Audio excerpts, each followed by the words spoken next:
Picture this. It's in 1909, and a massive, state-of-the-art blue anchor luxury liner is gliding across a relatively calm sea. 211 passengers and crew are on board. This ship is the absolute crown jewel of its fleet. People actually called it the Titanic of the South. But somewhere between Durban and Cape Town, it just vanishes. No distress calls, no debris, nothing. In this explainer, we're diving into the largest peacetime maritime disappearance in Southern Hemisphere history, the chilling mystery of the SS Waratah. Man's grave silence is the only dignified answer upon the cruel mysteries of the sea. You know, that quote from master mariner and novelist Joseph Conrad really hits the nail on the head. He wrote that right after the disappearance, and it captures this collective global shock. Usually when a ship goes down, it leaves a scar, right? You find wreckage, a stray lifeboat, something to tell the story, but zero trace of 211 people. That terrifying silence of the sea is what anchors this whole story in a deep, lingering sense of dread. Section 1. The Titanic of the South. Luxury and Danger. To really grasp how impossible this vanishing felt, you kind of have to understand the ship itself. The Waratah was an absolute beast, a 9,339-ton vessel equipped with 8 watertight compartments, deemed completely unsinkable. Up top, in first class, it was pure luxury. We're talking salon walls covered in beautiful crimson Waratah floral decorations, and a revolutionary distillery pumping out 5,500 gallons of fresh water a day. Pretty incredible for the time. But go below deck into the dark holds, and it was a brutally different reality. They were hauling over 10,000 tons of heavy freight, mostly lead ore and coal. That stark juxtaposition, the pristine illusion of safety up top, versus thousands of tons of dense, shifting cargo below, is absolutely central to this mystery. Section 2. A top-heavy premonition. Even before the ship completely disappeared, things felt off. There was this rising sense of unease. The physical movement of the vessel was making experienced passengers highly uncomfortable. For one English engineer, a guy named Claude Sawyer, this unease morphed into literal terror. He started having these recurring, vivid nightmares of a blood-soaked swordsman rising out of the sea. It freaked him out so badly, he actually abandoned his ticket to London. He got off the ship at Durban and sent this desperate cable to his wife saying, "Thought Waratah top-heavy landed Durban." Looking back, that was a chilling warning signal. And honestly, it saved his life. So why did the ship feel so wrong to him? It actually comes down to maritime physics, specifically a concept called metacentric height. Basically, this is the distance between a ship's center of gravity and its metacenter, which dictates how stable the ship is. If this measurement is off, the ship becomes top-heavy. When it takes a wave, it struggles to right itself. It hesitates.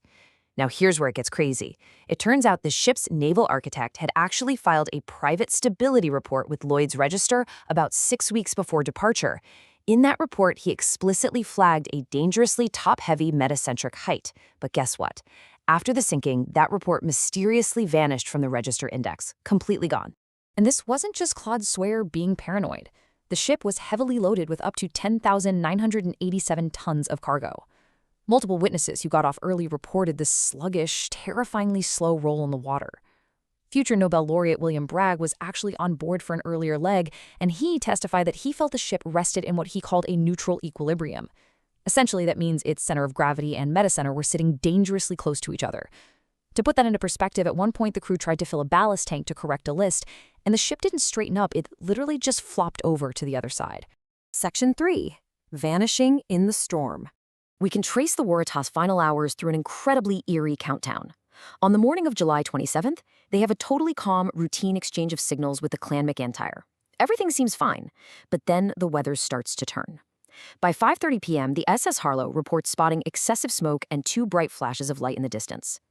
Later that evening, in the middle of a blinding storm, the SS Guelph spots a ship and flashes a signal, but they can only decipher the letters TAH in response.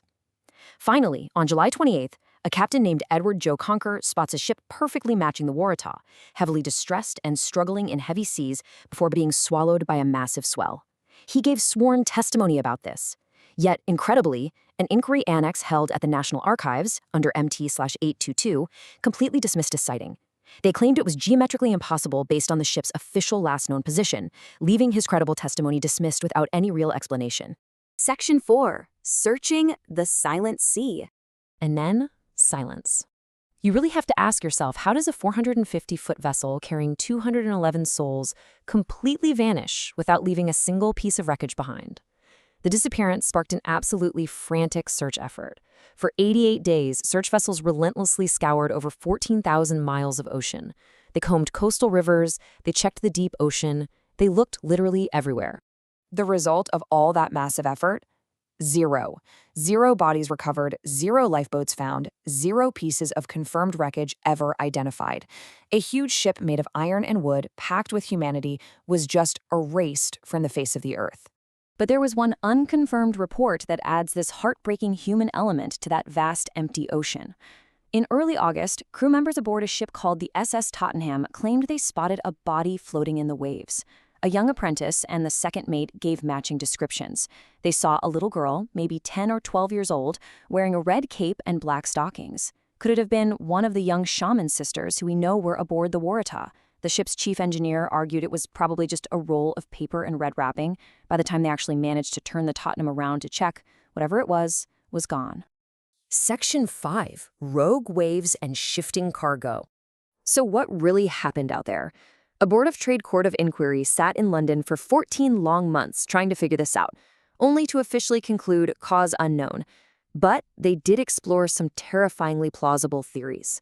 First, there's the idea she was capsized by a massive rogue wave, sinking so incredibly fast that all her debris was just trapped beneath her. Second, and maybe the most horrifying, is that the heavy lead ore concentrate in the hold liquefied into a dense slurry. If that violently shifted to one side, it would pull a top-heavy vessel straight to the bottom in seconds. Finally, there's the theory that an explosion knocked out her steering, leaving her to drift helplessly south into the freezing Antarctic Agulous Current. Section 6. An Enduring Maritime Mystery. Decades passed, but modern explorers refused to let this go. In 1983, marine explorer Emlyn Brown began what would become a 20-year search. And in 1999, he made a massive breakthrough. Deep-sea sonar located a candidate wreck right off the wild coast of South Africa, and its hull dimensions matched the Waratah exactly. But when they sent down cameras, the mystery only deepened. The recovery dive footage, which is held by the South African Maritime Safety Authority, showed the vessel lying in an orientation that was completely inconsistent with any wave strike or capsizing scenario the hydrographic record could sustain. The physics just didn't make sense. It turned out to be a World War II cargo ship. Having exhausted every single option, Emlyn Brown finally abandoned his search in 2004. Which leaves us with this final, provocative thought. If the Waratah didn't sink immediately off the coast of South Africa, did she drift helplessly into the icy, uncharted wastes of the South Pole, taking her 211 souls with her into the deep freeze? Will the slowly melting ice of the Antarctic one day finally reveal the fate of Australia's Titanic? Or is Joseph Conrad right, and the grave, terrifying silence of the ocean will keep its cruel mystery forever? Think about that the next time you look out at the seemingly empty horizon of the sea.